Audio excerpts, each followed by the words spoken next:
All right, today we're going to tackle something huge. We're diving deep into a radical re-examination of hyo, or filial piety, which, as you know, is one of the absolute cornerstones of Korean culture. The material we're looking at basically turns centuries of tradition completely on its head. Okay, so this whole thing kicks off with a really interesting question. With Korea always pushing for educational excellence, should it just copy the world-renowned Jewish model? Now, a lot of people might immediately say, of course, but the perspective we're exploring today offers a hard no. So you might be thinking, why not just copy a model that obviously works? Well, the reasoning here is that the time for imitation, for just following others, is over. Korea's destiny, according to this view, is something fundamentally different.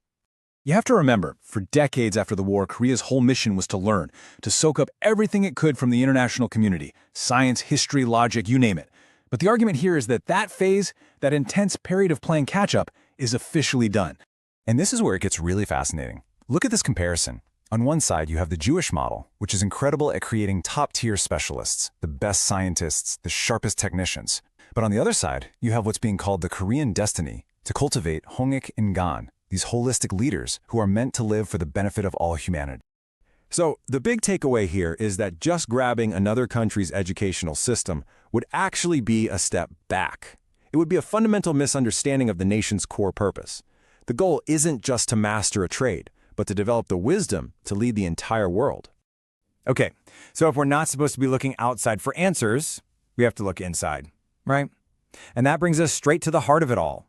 Hyo, or filial piety. Are we even getting our own internal values right?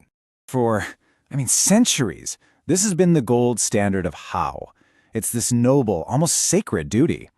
The picture we all have in our heads is of a devoted child physically caring for their aging or sick parents. And this has always been held up as the absolute peak of virtue. And then, bam! This source just completely shatters that image with this one shocking statement. It reframes this celebrated virtue not as some noble act, but as a form of punishment, a consequence for something you did wrong. The thinking here is that the historical model is just not the right answer. It's a product of contradiction, basically a big misunderstanding that got passed down for generations. In essence, we've been mistaking a symptom for a virtue this whole time. To really get your head around this radical idea, we have to zoom in on the exact scenario where traditional hyo gets the most praise. A child dedicating their entire life to caring for a sick parent. And here's the question that just flips the whole script. Instead of focusing on how to care for the parent, the source asks, why did the parent get so sick that they needed that care in the first place? And check this out. This lays out the proposed cause and effect chain. The parent's illness isn't just some random tragedy. It's presented as a direct consequence. Step 1.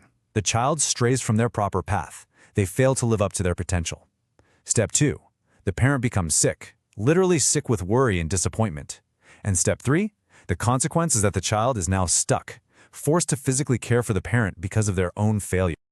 So you see, the act of giving medicine or providing physical care, as well-intentioned as it is, totally misses the point. It's just treating a symptom. The illness itself is a message, a big flashing sign from the universe for the child to stop and seriously reflect on their own life path. All right, so if the traditional way is missing the mark, then what is the true meaning of hyo? This brings us to a completely new and honestly pretty powerful definition. At the heart of this new paradigm, it's not about being physically close. It's all about their emotional fulfillment. True hyo is achieved when your parents can just look at the life you're living and feel nothing but pure joy and pride in who you've become and what you're doing for the world. Exactly. Your success, your happiness, your brilliant contribution to society, that's the stuff that actually keeps parents healthy and happy. That's the ultimate expression of filial piety. It's a proactive virtue, not a reactive one. And this is where it gets really wild. This is probably the most provocative, most powerful conclusion from this whole line of thinking. It's a complete flip of the traditional idea. We're being told that true devotion actually requires you to leave. I know, that sounds crazy, right? Leaving is the new loyalty? So what does that actually mean in the real world? Let's unpack why being physically distant, according to this philosophy, can be the highest form of devotion. The logic is actually pretty simple. If you become a great person, someone who is essential to society, your time isn't your own anymore. You can't just go home for every holiday or family get-together. Your very absence is the proof of your success and your importance to the world. And a truly wise parent, in this view, completely understands this. They wouldn't be asking, "Why don't you visit more?" No, instead, they would proudly say something just like this to others, because they know their child's absence is a sign of their incredible value to humanity. So let's be really clear about this crucial point. The real source of a parent's sorrow isn't your physical absence. It's seeing you fail to fulfill your potential. It's seeing you right there next to them when they know you should be out there, in the world, doing great things. That is the true cause of their heartache. And this all leaves us with one final big question to think about. What does it truly mean to honor your family, your roots? This redefinition of hyo challenges us to think beyond simple duty. It suggests that maybe the greatest way to honor where you come from isn't by staying close, but by going out and becoming the fullest, most brilliant version of yourself for the benefit of everyone.